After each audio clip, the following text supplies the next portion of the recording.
Tarde a todos. Vou conectar a Fê aqui, a Fernanda Consorte, economista, chefe da Orinvest. Acabou de ser divulgada a política monetária do Banco Central e a gente vai bater um papo, repercutir essa decisão. Oi, Fê! Olá, tudo Tudo bem? bom? Está me ouvindo bem? Porque eu tô sem fone. E daí eu tô com medo de vazar som da galera aqui em casa, mas eu acho que eu tô num ambiente seguro. Não, mas tudo bem. Se vazar faz parte. Eu também estava preocupada aqui, porque minha filha às vezes me liga de FaceTime e paralisa. Aí eu estava falando para a avó dela proibir. Você tá na empresa, você tá na Veda? É, eu tô em casa, né? Então é mais arriscado, mas bora. Vamos lá. Obrigada, Fê.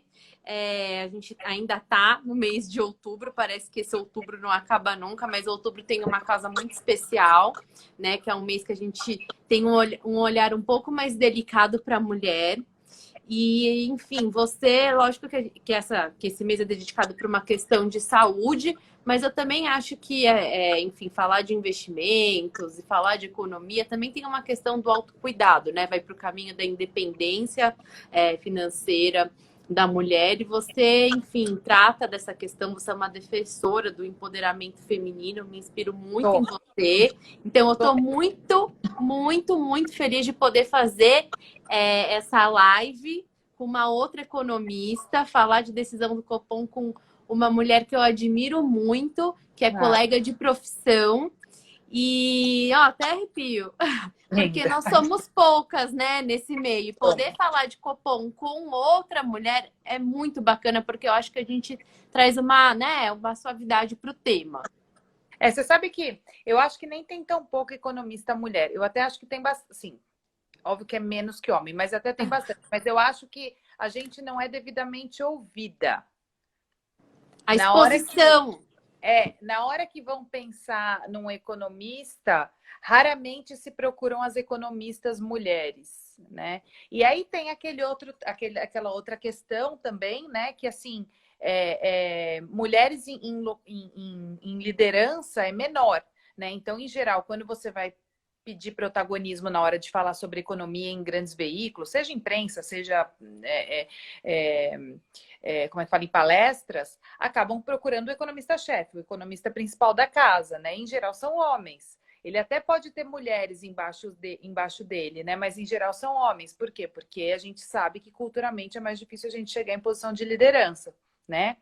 Todos nós sabemos disso, estamos tentando mudar. Se Deus quiser, quando chegar as nossas filhas, né? Você tem filha mulher, eu tenho homem também, mas eu tenho filha mulher também. Então, se Deus quiser, quando chegar na fase delas, elas não enfrentarão esses problemas que nós enfrentamos, infelizmente, ainda. Tá mudando, mas ainda a passos lentos. Exato, e no mercado financeiro é ainda um pouco mais complicado, né? Porque, enfim, é um ambiente machista, acaba sendo também assim um pouco. A mulher se sente um pouco intimidada, é isso que eu vejo, né? Agora trabalhando Muito, na Veda, que é um muito. escritório de agentes autônomos, a gente vê que tem, né, a mulher ela fica um pouco envergonhada de conversar por não ter o conhecimento, que não tem, né? Ninguém tem que saber de tudo. Quando você vai no Ninguém médico, sabe de tudo. você Ninguém vai sabe. fazer uma consulta e você escuta atentamente porque você não consegue, né, se Exato. autodiagnosticar. E a mesma coisa quando você vai num escritório procurar uma solução para os seus investimentos, enfim, entender um pouco mais de como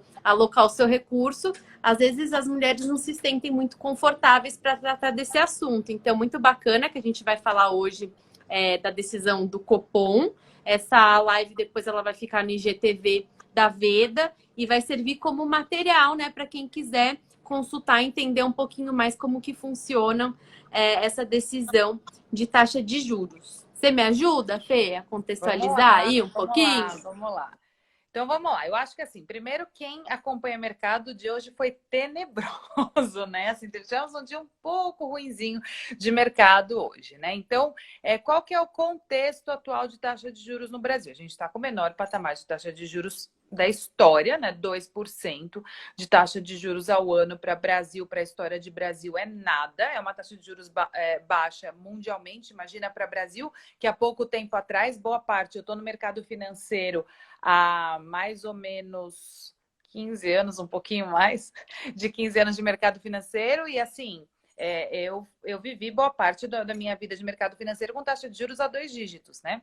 Então, era a nossa jabuticaba, né? Então, agora chegamos, não é mais uma jabuticaba, estamos a 2% por uma série de questões que foram ajustadas ao longo dos anos. Acho que a gente teve vários ganhos estruturais que permitiram a gente chegar e vencer a temida inflação, né, que o Brasil tinha. E aí, portanto, estamos aí com uma taxa de juros a 2%, até porque a gente enfrenta uma pandemia, né, num ambiente de incerteza extremamente acima do usual, e, obviamente, todos os estímulos eram necessários, né? Então, a gente viu aí uma série de estímulos monetários, via taxa de juros, e também uma série de estímulos fiscais, né? A decisão de hoje, Caio, não sei se você concorda comigo, pelo menos eu estava ansiosa para saber como é que o Banco Central ia se portar hoje, porque todos esses estímulos estão gerando alguma coisa. Embora ainda o crescimento esteja baixo, infelizmente, eu estou do lado pessimista, eu acho que ele vai seguir baixo por bastante tempo, a inflação começa a dar um sinalzinho aí de preocupação, né? Assim, começou só por alimento, mas agora a gente começa a ver ela sendo aí, não exatamente protagonista, mas ela começa a ser a trazer dúvida, né? Em outros segmentos, então industriais, né? E a gente começa a ver, putz, será que a gente vai ter um problema de inflação? E quando o brasileiro fala de inflação, o cabelo já vem à memória, né? Pânico, né? Porque até pouco tempo até a gente tinha uma inflação super alta, né? Já tivemos inflações, hiperinflações, enfim. Então, eu queria saber como é que o Banco Central ia se portar neste comunicado, né? E a minha avaliação, cara, não sei se você conseguiu ler, né? Porque foi agora, faz 15 minutos, nem isso que eles soltaram. Eu achei ele mais dovish, ou seja, mais leve do que eu estava imaginando. Com certeza, né? Porque toda essa movimentação até que você comentou do mercado hoje foi, né, uma questão internacional. A gente tem uma apreensão com o retorno dos casos de Covid, com algumas economias que estão retrocedendo no processo de reabertura, tem eleição nos Estados Unidos, então foi um movimento geral. E no Brasil, a gente sabe que vem pegando, né, essa incerteza em relação ao cenário fiscal, a indefinição para o orçamento de 2021, que depende do cenário político. Então, a gente vem acompanhando nos ativos domésticos uma penalização por conta dessa incerteza doméstica, né? E, enfim, eu acho que o Banco Central, eu também estava na expectativa para ver como que ia ser o cenário, né? Como que o Banco Central ia fazer essa avaliação. A gente sabe que recentemente esse risco, né? A mensuração de risco quanto à inflação, ela começou a mudar um pouquinho, porque até então era algo que estava lá nos IGPs, né? Começou a assustar com o IGPM, que agora já está com uma projeção de fechar perto de 20% esse ano, porque aí a gente tem que lembrar, né, para o pessoal, que o IGPM, ele concentra os preços mais no atacado, e lá tem muitas commodities que são exportadas e com a oferta retomando, esses preços que tem um grande peso dentro dos IGPs, acabou pressionando os IGPs junto com a questão, né? E dólar, da taxa, né, de câmbio. Isso. Aí, quando foi para o IPCA, que é a outra métrica que é a que o Banco Central olha, né, o índice de preços ao consumidor, isso ficou localizado ali no varejo através de alimentação. Aí, a alimentação é 20%. Aí, a grande dúvida né, será que isso vai ficar restrito à alimentação? Né? Como que vai ficar essa pressão? E aí eu acho que os economistas, os investidores, todo mundo estava atento para como que o Banco Central ia fazer uma avaliação em relação ao cenário inflacionário. E ele não deu, assim, né?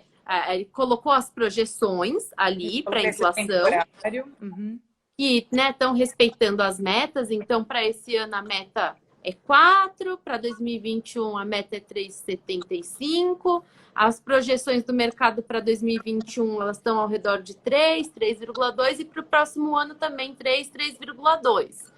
Então, E ele não forneceu muitos detalhes, né, sobre essa avaliação do cenário inflacionário no comunicado. Acho que vai ter que esperar a ata que é divulgada na próxima semana. Mas ele ponderou ali que tá tudo, que olhando para o IPCA ele está confortável. Eu acho, mas é que assim, eu acho que o Banco Central, ele fez um truquezinho que eu particularmente gostei. Então, assim, a minha avaliação foi o seguinte, eu acho que sim, ele foi o que a gente chama de dovish, né? Ou seja, ele foi mais tranquilo em relação à leitura com a inflação, o que possivelmente deve fazer com que a curva baixe, pelo menos a curva curta, ela, não sei se vai empinar, mas pelo menos ela vai baixar a curva curta, né? Pessoas que achavam que o ciclo de alta de juros ia ser mais próximo, ele deu uma jogada, um baldezinho de água gelada nesse sentido. Mas, Cá, eu não sei se você concorda comigo, eu acho que ele linkou muito com fiscal. Que é uma avaliação que eu concordo. Porque o que acontece, né? De fato, quais são as duas grandes pressões hoje na inflação? Né? É a taxa de câmbio ou commodities, né? Como você mencionou, que são os preços internacionais. A taxa de câmbio, né? Que hoje a gente viu quase aí a R$ 6, né? 5,80 que chegou a bater hoje, incomoda. E aí tem uma coisa importante que as pessoas têm que saber de Brasil, que o pass-through é muito alto em Brasil. O que é pass-through, pessoal? Pass-through é a defasagem da taxa de câmbio para a inflação. Então, imagina você lá, é um importador, e daí você importa os seus insumos, ou, enfim, seu produto final para vender aqui no Brasil, né? Então, você até em algum momento, quando a atividade econômica está muito baixa, você tenta segurar esse custo ao máximo. Você não repassa. Só que conforme o tempo vai passando, você vai ficando, né? Estrangulado. Você vai ficando estrangulado, você vai ter que repassar esse custo. E se você vê uma oportunidadezinha de atividade melhorando, aí você fala, vou passar, porque o consumidor vai pegar. Então, assim, e no Brasil, o pass-through, que é esse efeito que eu mencionei, é muito mais alto do que em outras economias, né? Isso, historicamente, acontece isso. Então, ele existe. Então, você tem um efeito câmbio muito grande nessa inflação, nessa preocupação. Mas também tem um efeito muito grande de fiscal. Porque o auxílio emergencial foi um caminhão de dinheiro na economia, né? Foram mais de 60 milhões de pessoas ganhando R$ 600 por 3 meses. É bastante coisa se você pensar como um todo, né? Então, eu inclusive acho, né, que a melhora da atividade econômica no terceiro trimestre, que a gente viu os dados melhores, ele está muito linkado ao auxílio emergencial, mais do que efetivamente um respiro efetivo da atividade econômica, uma volta, né? Com certeza. Eu acho que o fato deles terem postergado, Fê, vê se você também concorda comigo. Porque o governo acabou postergando, talvez, parte desse grupo que está recebendo, né, esse auxílio se sentiu mais confortável para gastar. Uhum. E aí, por isso que a gente viu, né, no terceiro trimestre, com força maior, isso batendo no varejo. Varejo, exatamente. Então, assim, eu acho que você tem uma inflação vinda de estímulo fiscal muito grande aí, né? Então, assim, quando o Banco Central olhou isso, ele falou, opa, eu não vou pagar essa conta, não. Essa conta não é minha, né? Eu não vou olhar para isso. Tanto que, se você lembrar, umas 2 semanas atrás, o Roberto Campos, né, o presidente do BC, ele falou, olha, a política monetária está super alinhada com a política fiscal, né? Porque a gente sabe que a gente está vivendo, inclusive, essa versão ao risco muito grande por conta das discussões fiscais, né? Vai continuar o assistencialismo, Renda Brasil, Renda Cidadão, ninguém mais sabe o nome da renda que vai ser. Quiser. Vai continuar esse programa assistencialista? Tá bom, mas da onde vai vir essa grana? Vai furar teto de gastos? Não vai? Vai cortar gasto? E a PEC? Enfim. E daí, o Roberto Campos falou assim, olha, pessoal, a política monetária está muito ligada para isso. E aí eu acho que nessa ata, o truquezinho, nesse comunicado, o truquezinho, na minha visão, Cá, foi justamente isso. Ele falar assim, olha, é verdade, você tem uma impressão aqui inflacionária, ela é temporária, ela vem por conta de câmbio, mas ela vem por fiscal. E o grande risco, que eu acho que tá lá no parágrafo dele, é isso, fala assim, as contas fiscais têm que ser ajudadas. Ou seja, se você continuar com estímulo fiscal, a gente vai ter um problema. Exato. Né? Então, ele está tomando como Foi, e você fez uma observação muito boa, porque, né, agora tá essa. Até veio uma pergunta depois, que eu abri uma caixa de perguntas, e aí eles queriam que a gente comentasse sobre o Ford Guidance, se a gente é a favor, se a gente não é, o que a gente pensa a respeito desse instrumento que o Banco Central começou a utilizar recentemente. E justamente nesse parágrafo final aí, quando ele está comentando, né, o Ford Guidance, o que ele está usando, né, ali como trigger para poder alterar a taxa de juros, então o Banco Central coloca ali. Eu estou olhando a inflação em relação à meta. Isso tá ok. E quando ele fala do fiscal, ele está falando, né? Olha, não tem nada que indique que o regime fiscal mudou. Exato. Então, é justamente aí. Então, ele está trabalhando com o cenário ainda de que no próximo ano o teto dos gastos será cumprido, não vai ter nenhuma ruptura, só que, e a gente ainda não tem certeza, né, de que será furada, apesar da gente, do mercado estar mostrando através dos preços dos ativos que tem essa possibilidade de não furar o teto dos gastos, ao redor disso que está essa discussão e disso que está a precificação dos ativos domésticos, né? Por isso que o Brasil está sendo tão depreciado, porque a gente não tem uma definição em relação a esse assunto e aumenta a percepção de risco. Então, o investidor olha para cá e fala, bom, eles não conseguem falar o que eles vão fazer para 2021, então eu quero um prêmio de risco maior, porque não tem nada definido. É isso. E a gente está a gente está vivendo esse momento. E aí, voltando um pouco para essa questão, né, do Ford Guidance, que foi uma das questões que colocaram para a gente. O que você achou dessa decisão, Fê, do Banco Central né? Isso daí é um pouco o que o Fed faz lá fora, né? Que o Banco Central dos Estados Unidos faz. Você acha que isso vai funcionar para a gente? Eu acho que assim, eu acho que assim, a gente tem que entender perfis de Banco Central, né? O perfil deste atual Banco Central, né, liderado pelo Roberto Campos, que foi 1000 anos, foi tesoureiro do Santander, enfim, né, de bancões. E Roberto Campos é um cara de mercado, né? Então, eu acho que ele sempre vai estar muito atrelado a essas decisões, né? E todo mundo do mercado sabe que o Fed é a grande aspiração de qualquer banco central. Né? Então, eu acho que faz sentido. Eu acho que é uma tentativa que, sim, eu não vejo mal. E mesmo porque é um momento de usar esse tipo de instrumento, né? Porque o Ford Guidance nada mais é do que você tentar prescrever uma situação, né? Você tentar fazer como se fosse sei lá, um check-up, né? Você tá sempre vendo... O que ele está olhando, né? Para poder trocar a taxa de juros. Então, ele fala assim, eu estou olhando para inflação e para política fiscal. Se isso sair, né, do que é razoável, eu vou alterar a taxa de juros, né? Exato. Então, assim, ele, né, assim, então, assim, é isso. Assim, você vai fazendo, você faz é isso, assim, eu falo que é tipo um check-up, tipo um check-up da economia. Então, assim, o que eu acho que hoje na economia, então, você vai lá, você olha o check-up da pessoa e fala assim, acho que hoje o problema é o colesterol e não sei o quê. Então, vamos ficar olhando para isso para a gente ver se isso não vai gerar outros problemas no corpo humano. Então, é isso. Então, hoje ele identificou 2 pontos. Né? Então, eu acho que faz sentido. Eu acho que é uma forma bacana de se tentar fazer política monetária. E daí o que eu estava falando é que eu acho que para mudar esse tipo de mudança, este é o momento. Porque a gente, como a gente falou lá atrás, a gente está com uma taxa de juros muito baixa, a gente está com uma inflação extremamente baixa, dentro da meta. Então, esse tipo de tentativa, vamos dizer assim, né? Que não dá nem para falar tentativa, porque já é uma coisa amplamente usada, né? Não é que ele tirou da cartola, né? Mas, assim, eu acho que para fazer uma tentativa para o Brasil, esse é o momento. Então, eu não vejo nenhum grande problema o Banco Central falar de Ford Guidance. Assim, melhora a comunicação até, né? O Banco Central, ele vem desde, acho que da época do Elon, trabalhando muito isso, né? De melhorar a comunicação. Eles conseguiram ancorar a expectativa dessa forma, né?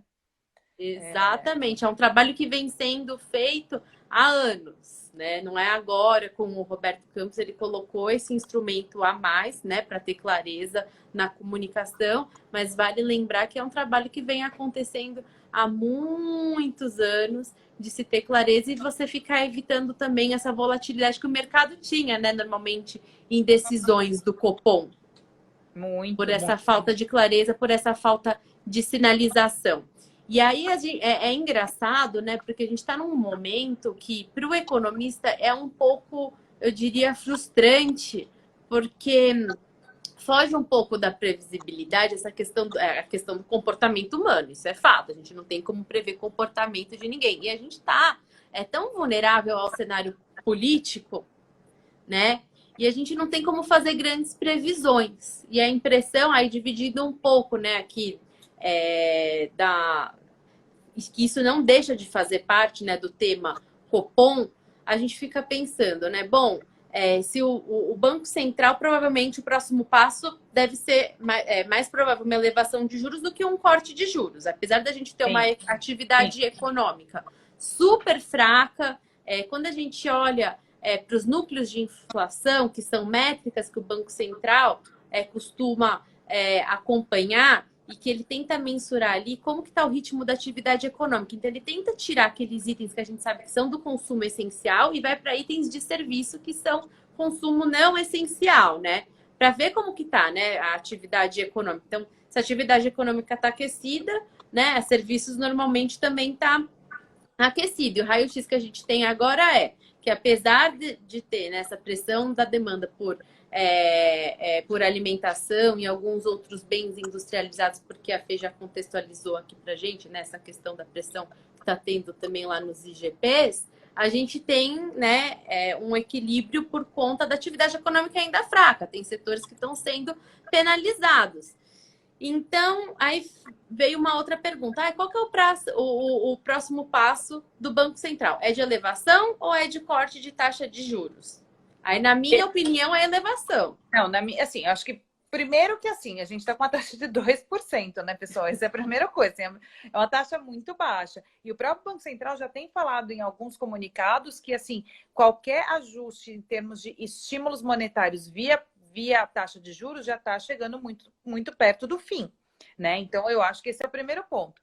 E o segundo, que eu acho que sim, que a gente vai eventualmente ter. A palavra não é problema inflacionário, né? Porque problema inflacionário é o que a gente teve no final, recentemente, há uns anos atrás. Mas é, de novo, esse tema assombrando. Então, eu também acho que o próximo passo é é aumento de juros. Né? Assim, eu, no meu cenário básico lá do banco, eu acho que a taxa de juros vai perto de 4 para o ano que vem, tranquilamente. Né? Porque eu estou vendo a inflação indo encostando na meta para o ano que vem. Né? E a gente está com uma série de estímulos. Mas aí, de novo, né, a gente volta para a questão fiscal. Por quê? O que eu queria chamar a atenção, né, disso? Porque, assim, se a gente está vendo hoje qual que é o grande incômodo do mercado, e por isso que a gente está com esses prêmios de riscos que a Ká comentou agora há pouco. O governo ele fez todo esse auxílio emergencial que era necessário, tinha que ser feito, porque a gente entrou em estado de calamidade pública, a gente não sabia onde a gente ia dar, o governo tinha que gastar mesmo, ok. Só que a gente percebe que isso teve uma resposta positiva em popularidade do governo. Né? Então, a sensação que nos dá agora é que o governo está tentando estender isso além do necessário. Né? Ou pelo menos estender isso sem necessidade, sem pelo menos uma contraparte de corte de gastos. Né? E a gente já tinha um problema fiscal lá atrás, que tinha começado a ser endereçado pela reforma da Previdência em 2019, que esse ano ficou de lado, é claro, mas que, passado a pandemia, que se Deus quiser acaba no final do ano com uma eventual vacina, o governo e os mercados vão cobrar isso, olhos de novo para fiscal. Se por acaso essa queda de braço que a gente tem visto nessas últimas semanas, né, e portanto a resposta do mercado é precificando prêmios de riscos mais alto, que é agenda liberal versus uma agenda mais populista ou mais assistencialista, se esse equilíbrio for mais para o assistencialismo e a gente perceber, né, o mercado perceber que essa agenda liberal está ficando de lado, as expectativas de inflação vão subir. E a própria inflação vai subir. Então, o Banco Central vai ter que reagir. Exato. E assim, olhando o perfil desse governo, eu não acho que eles vão abandonar a agenda liberal. Não sei qual é a sua opinião. Mas eu não acho que eles vão ficar super certinho com as contas fiscais. Eu acho que a gente vai ficar nesse por bastante tempo, entendeu? Esse chove não molha, né? Isso. Aí a gente tem um time que pelo menos eu converso bastante com o pessoal aqui na Veda. A impressão que nós temos, inclusive hoje o Rodrigo McCarthy fez uma live com um deputado federal e eu também levantei essa questão com eles, que é a seguinte, a gente quando eu falei assim, a maior frustração é que a gente está dependendo do comportamento humano, é porque o cenário político a gente não consegue prever, foge da previsibilidade, né? Então, para a gente pensar um pouco, para 2021, depende do endereçamento de alguns assuntos que estão parados dentro do Congresso e a gente não sabe se isso vai ganhar tração ou não.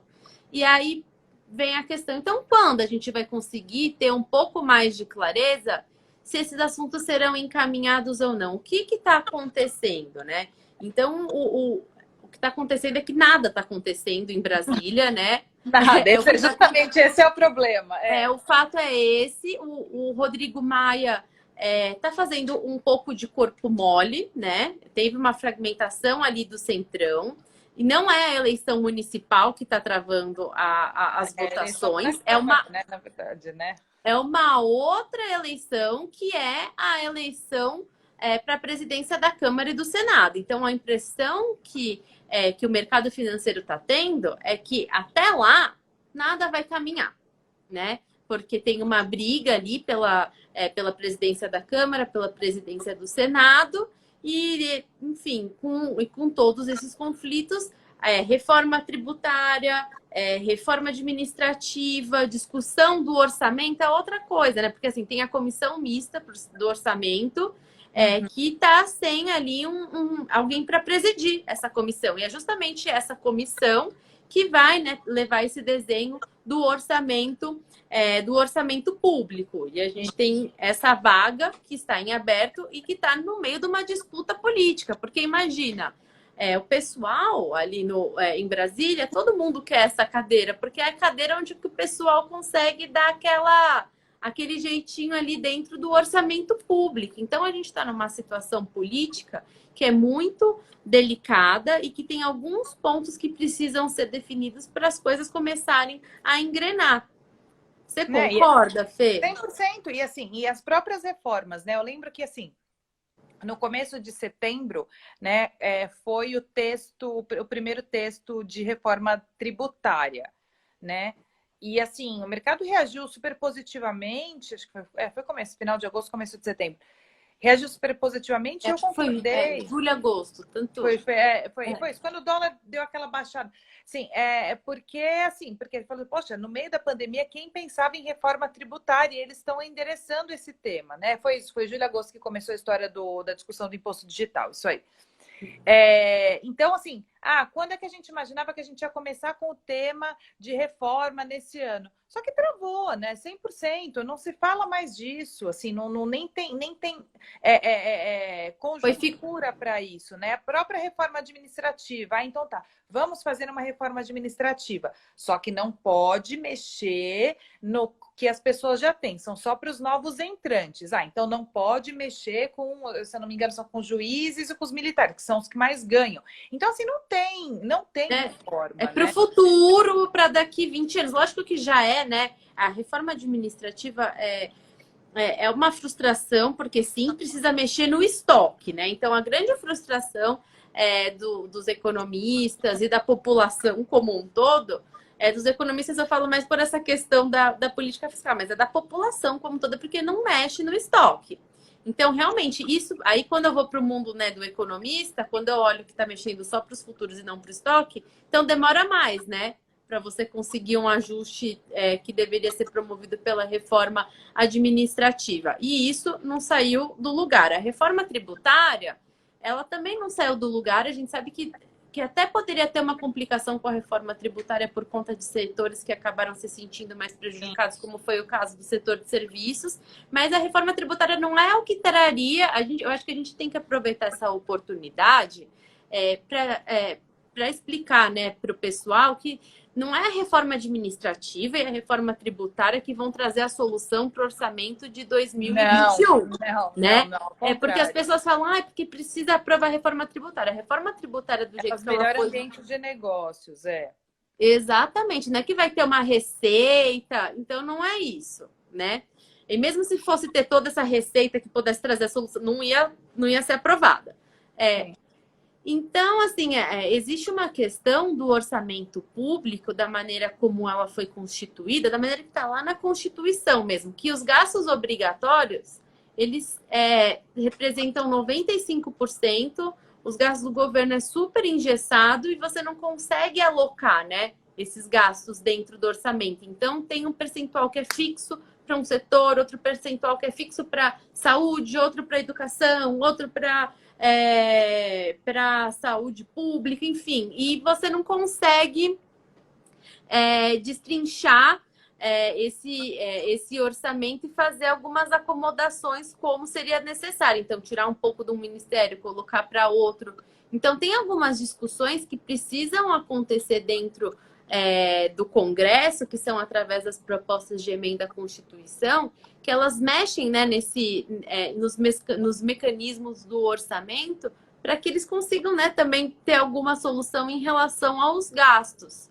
Então a gente, né, Fê, às vezes acaba falando tanto em reforma e esquece que também tem outras que são as PECs, que não são reformas, mas que são, né, textos que são importantes para serem aprovados. É que eu acho que assim, a gente tem algumas discussões no âmbito fiscal, né? Então, assim, quando eu digo assim, olha, eu tenho falado bastante isso, né? Passado o pior da crise, a gente tem que voltar com os olhos para as contas fiscais, pensando no longo prazo e pensando também no ajuste na ótica do investidor. Então, assim, quando a gente pensa no longo prazo, a gente tem que desamarrar essas indexações que tem hoje muito no Brasil, que faz com que os gastos fiquem muito engessados. Isso é um fato, tem que ser feito, e mesmo porque num ano que a gente não vai ter receita, como a gente não vai ter ano que vem, porque não vai ter arrecadação, porque a gente não tem crescimento econômico, né? Então, não dá para cobrar assistencialismo ou continuidade de programas quando você não consegue cortar gastos. Não tem Exatamente. dinheiro. As pessoas têm que entender assim, gente, não tem dinheiro.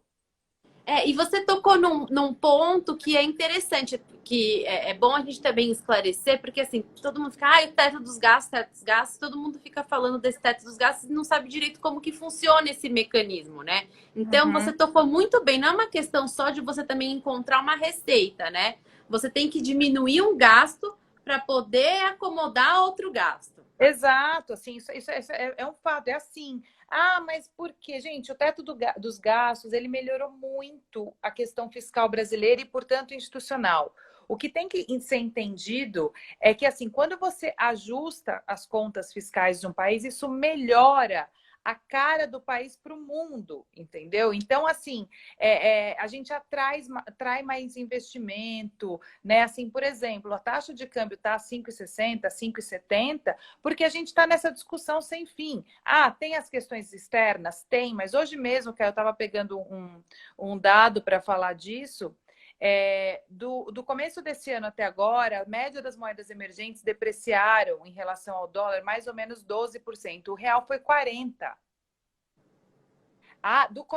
De meados de setembro até agora, quando piorou as discussões de novo, as questões lá fora, assim, as moedas emergentes pioraram 5%, a gente piorou 8%. Então, a gente está sempre na lanterninha. Por quê? Por conta dessas questões domésticas. Né? Então, assim, isso tem que ser endereçado. Né? Quando a gente fala de reforma, também é importante, sim. Por quê? Porque vai melhorar o ambiente de negócios. Tem aquele indicador que eu adoro, que é o Doing Business do Banco Mundial, que faz um ranking de 190 países. E o Brasil está no lugar 138. Eu não sei falar isso em número ordinal, 138. 38º, sei lá. Número 138, a gente está nesse ranking. E um dos grandes pontos é justamente o tempo que a gente demora para pagar impostos. O Brasil, uma empresa aqui brasileira, ela gasta 1.500 horas para pagar impostos num ano. É absurdo. Então, assim, uma reforma tributária, eu sempre falo, gente, reforma tributária não é diminuição de carga tributária. Reforma Exato. tributária é simplificação de tributos. Porque Né? uma das maiores reclamações, né, é o tempo, né, principalmente do cliente PJ, né, a burocracia, o questionário, o sistema, o tempo que se gasta, né, também para só Super. com Então, formulário. então, melhor ambiente de negócios, reforma tributária. E a reforma administrativa, sim. A reforma administrativa, no longo prazo, sim, ela gera dinheiro para ser realocado de outra forma, porque você tem um gasto com funcionalismo público muito grande no Brasil. Né? Então, isso sim, mas assim, essas discussões são importantes ser pontuadas, porque a gente tem costume de falar tudo embolado, né, cara? A gente vai jogando, né? Na mesma, porque como é a mesma discussão, a mesma caixinha fiscal, a gente vai falando, mas as pessoas não têm obrigação de entender. Bom ponto, cara, é verdade. Eu vou falar mais disso. É bom a gente distinguir um pouco, porque outro dia falaram, nossa, mas eles querem aumentar. Justamente quando vem essa questão da criação de um tributo, né? Ah, mas querem criar a CPMF para poder pagar o Renda Brasil, Renda Cidadã, o pacote, né? Que nada mais qual que vai ser. Exatamente. E não é assim, né? O teto dos gastos, na verdade, ele vem com o intuito justamente de prevenir, né, esse tipo de coisa. Você tem que reduzir um gasto para poder fazer outro gasto.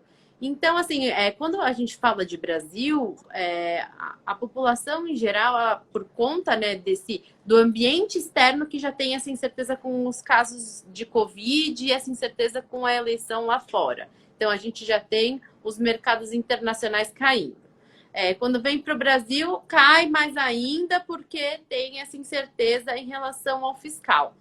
E aí as pessoas falam, nossa, mas o ambiente político aqui é muito ruim, o país vai quebrar, né? Você escuta muito isso, Fê? Que as pessoas falam, o Brasil vai quebrar. Não, o Brasil, assim, ainda não estamos quebrando. A gente não tem problema externo, a gente não tem dívida externa mais. Isso, eu queria que você colocasse justamente isso, né? Porque eu sempre partilho dessa opinião. Eu falo, gente, tem algumas coisas que a gente olha para ver se o país tá quebrando ou não. E aí você já começou a falar. Pode continuar. Cortei. Não, então, assim, acho que então, assim, hoje, né, qual que é o grande problema do Brasil? As contas fiscais. É isso. Por isso que a gente só fala disso, né? Economista é monotemático pra caramba, a gente se apega num tema e não para de falar desse tema nunca mais. Assim, eu escrevo minhas colunas semanais lá na Jovem Pan, eu não aguento mais escrever de fiscal e falar, porque é o mesmo tema. Mas, enfim, é por isso. Então, assim, por quê? Porque hoje o grande calcanhar de Aquiles é fiscal. Né? E daí, isso sempre liga com tudo, né? Pensa assim, essa conversa minha da Caira sobre Copom e a gente só falou de fiscal. Por quê? Porque se não ajeitar o fiscal, o Banco Central não consegue manter a taxa de juros a 2%, pessoal. Quem quer taxa de juros baixa, ele não vai segurar por muito tempo com esse fiscal. Sim, a gente tem que ter o quê? Um ambiente de negócio propício. E daí o ambiente de negócio passa por uma reforma tributária. O investidor, quando vai decidir alocar os seus... Eu já chego na sua pergunta, cara. O investidor, quando vai alocar os seus recursos num determinado país, pensa, você é um gringo, eu tenho lá um monte de recursos e eu quero alocar. Então, eu coloco lá na Alemanha, coloco nos Estados Unidos, mas eu também quero colocar em emergente. A escolha do emergente vai ser o emergente que tiver uma história bonitinha para contar. Né? Isso passa por taxa de juros, isso passa por fiscal, isso passa por questões políticas. Então, isso precisa ser ajustado. O Brasil vai quebrar? Não, pessoal, o Brasil não vai quebrar. A gente pode ter uma dívida pública muito grande, a gente pode enveredar novamente para uma situação que a gente viu há anos atrás, em que você gastava demais, você só fomentava o consumo das famílias, gerou inflação e esqueceu de investimento. Isso pode acontecer, mas a gente não vai quebrar. Qual que é a grande questão? Quando a gente olha os indicadores de solvência de Brasil, que são as contas externas, a gente não tem dívida externa. Né? Lembra que na época de Luiz Inácio da Silva, Luiz Inácio Lula da Silva, errei o nome do homem, ele zerou a conta com o FMI.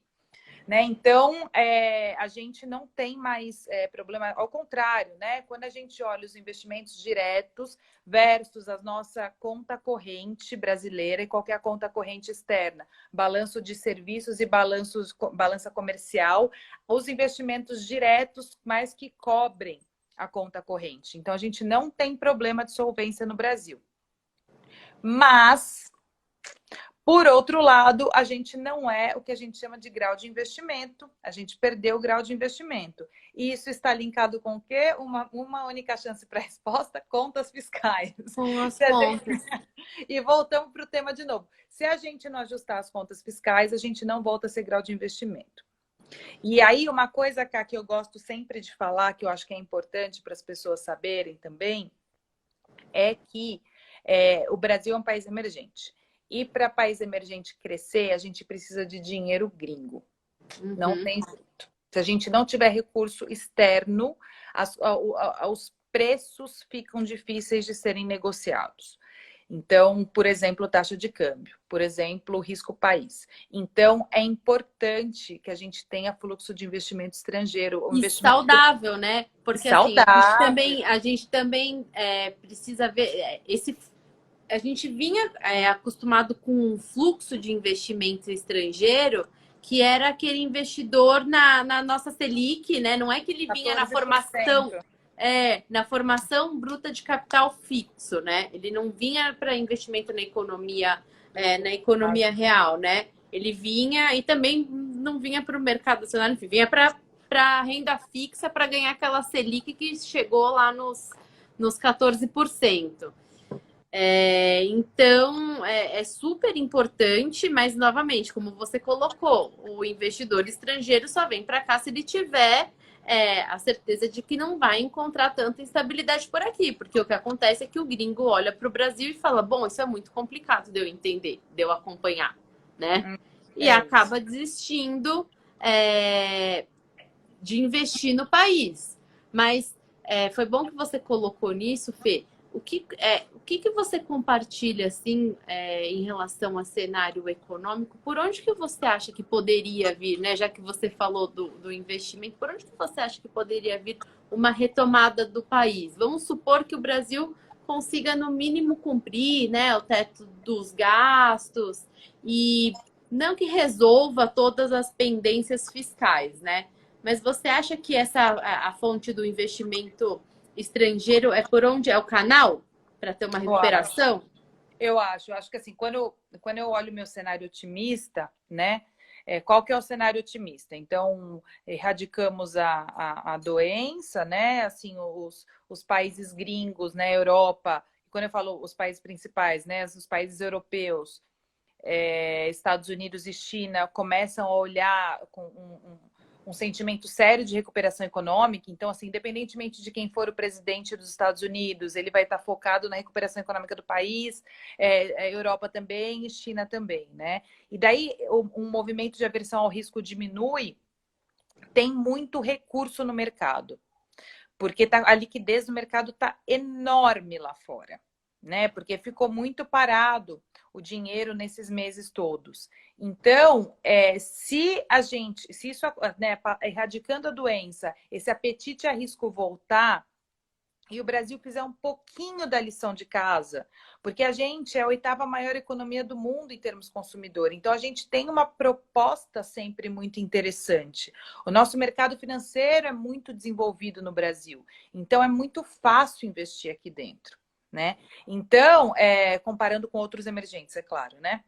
Então, eu acho que uma saída importante seria justamente nisso, assim. Então, eu, por exemplo, eu gosto muito da agenda do Ministério da Infraestrutura, né? De todas as parcerias públicos-privadas que tem, né? Na agenda, todas as concessões. E são mais fáceis de andar essas parcerias, a gente até esquece, as parcerias público-privadas elas são mais fáceis de andar do que as privatizações, né?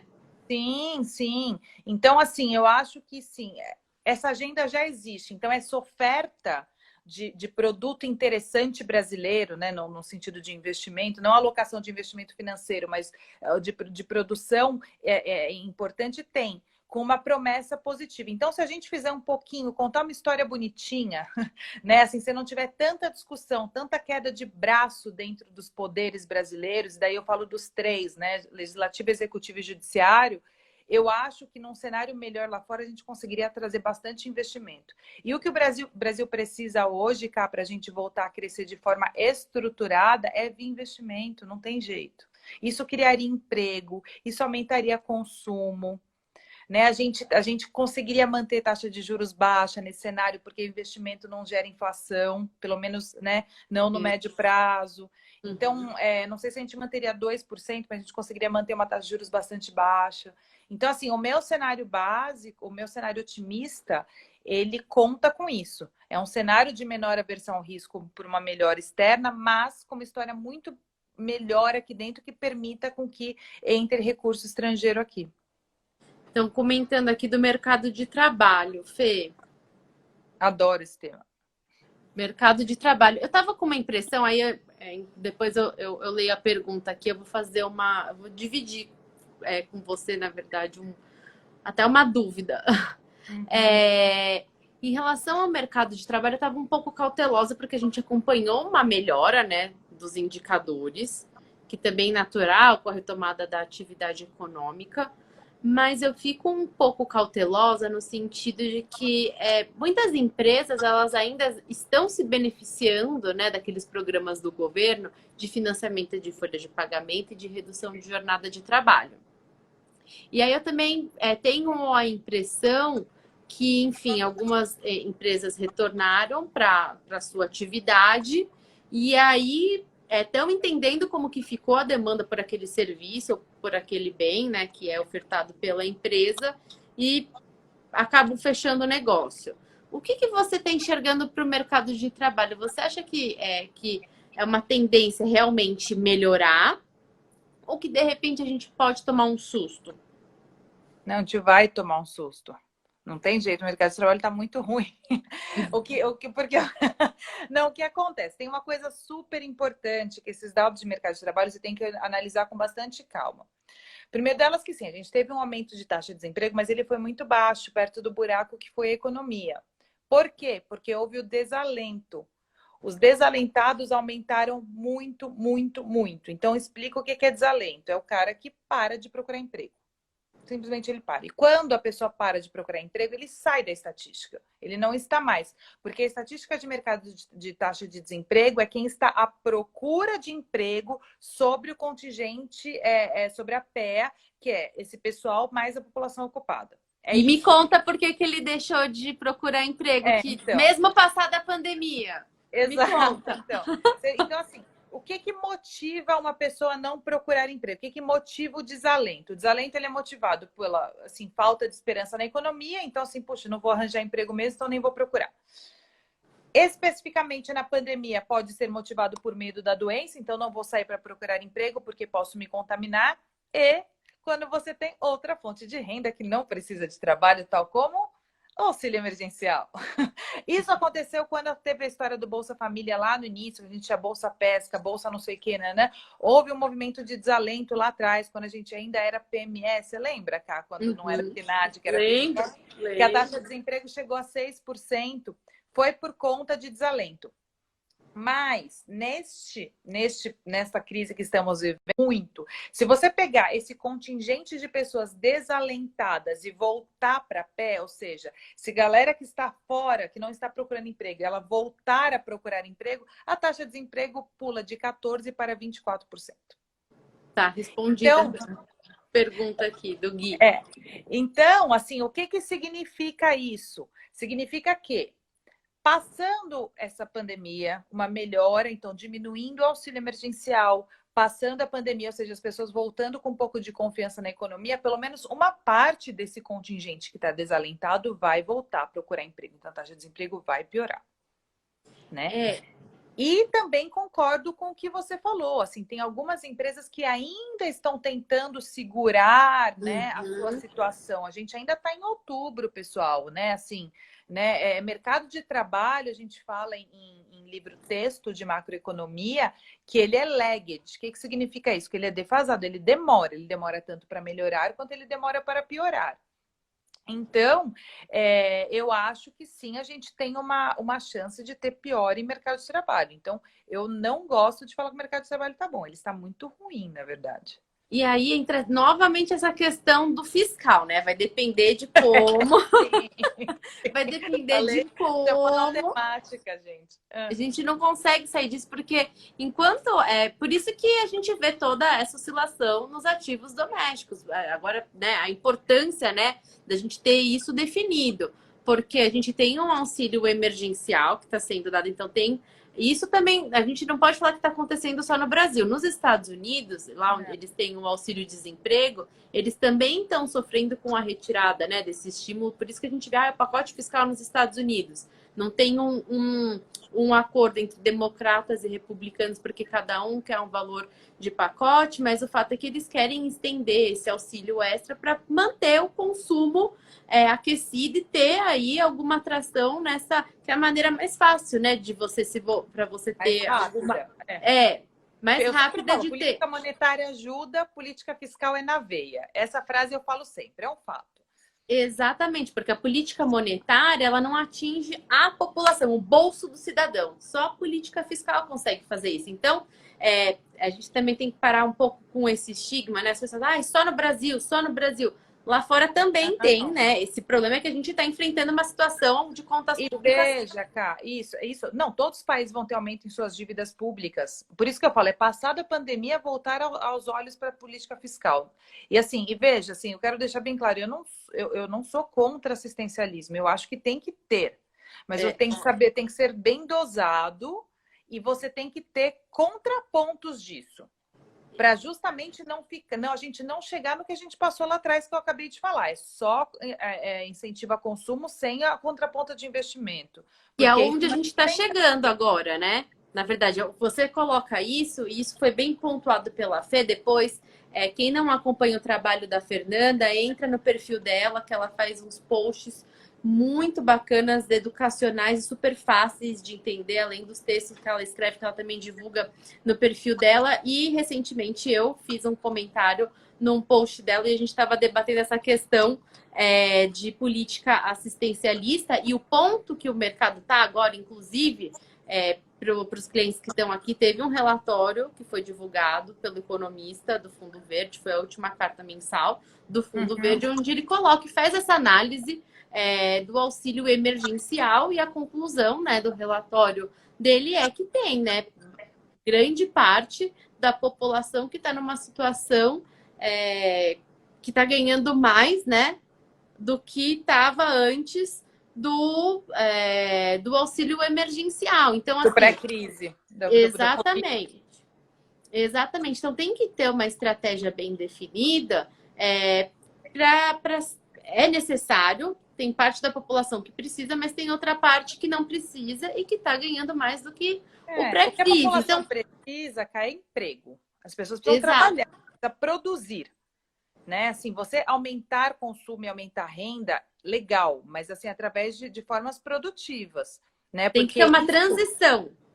Porque isso não gera inflação, né? Assim, até óbvio, assim, alguma coisa gera, mas não gera um descontrole, né? E assim, você não dá voo de galinha, porque esse tipo de crescimento focado somente em consumo das famílias, ele dá o famoso voo de galinha, porque o PIB sobe e depois despenca, porque não sustenta.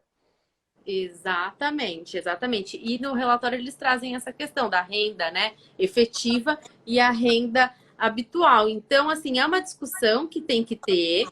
A política assistencialista, ela tem a sua importância nos momentos de crise, mas tem que ser definida uma estratégia de saída e todos os países irão passar por isso. E no caso do Brasil é super preocupante porque a gente tem aí algumas indefinições em relação ao orçamento e toda uma instabilidade. A gente já tinha um problema fiscal. Antes mesmo da crise. Então a gente já entrou pior nessa crise. E a questão não é olhar para o endividamento que é insustentável. Não é. Tem países que têm um endividamento. Lógico que quando a gente compara com alguns emergentes, sim, a gente deveria ter feito a lição de casa, mas não é uma questão só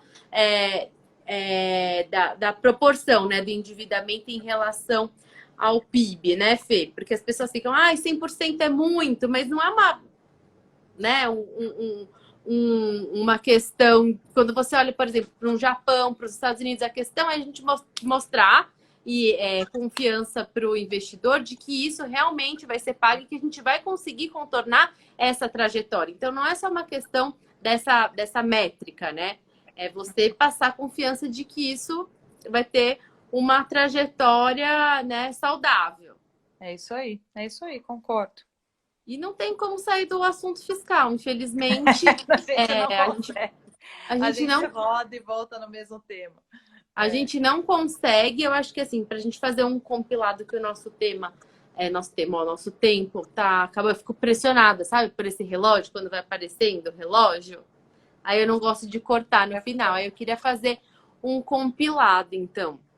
Assim, taxa de câmbio, taxa de juros e inflação e PIB. Fê, você consegue falar assim? Sim, vamos lá. 1, 2, 3, valendo. Não, Um, dois, três, é tipo.